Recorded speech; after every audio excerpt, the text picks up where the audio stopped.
আছে এতিয়া মোৰ লগে গাব দেই কবিতাৰ নাম হ'ল বনৌষধি সৰু সুৰা বেমাৰতো থাকে সংশয় নানা তাতে নানা ৰোগ কৰে নিৰাময় তুলসীৰ ৰসত মৌ খালে কাহ নিৰাময় হয়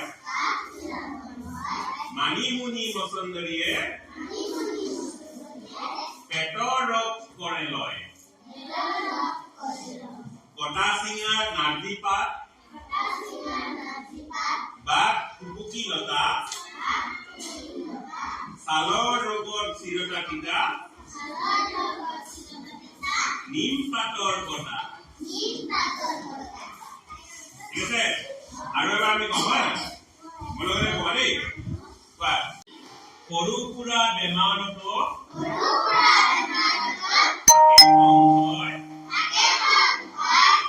নানা তাতে নানা ৰোগ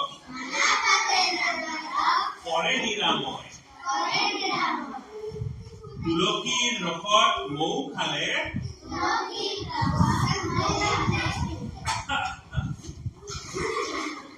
আগবাৰ তুলসীৰ ৰসত মৌ খালে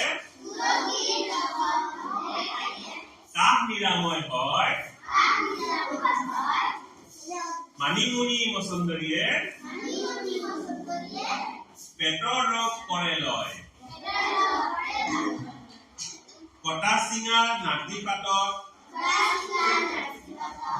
বা ফুপুকি লতা ছালৰ ৰোগত চিৰতা তিতা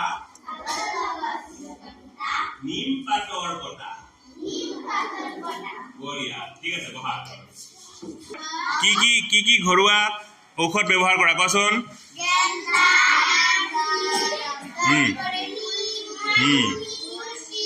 মানিমুনি তুলসী বঢ়িয়া আৰু নিম পাতা কেতিয়া ব্যৱহাৰ কৰা বাতি ব্যৱহাৰ কৰা কেতিয়া যেতিয়া চুলকানি হয় বঢ়িয়া যেতিয়া কি হয় চুলকানি হয় বঢ়িয়া আৰু হালধি ব্যৱহাৰ কৰে নেকি হালধি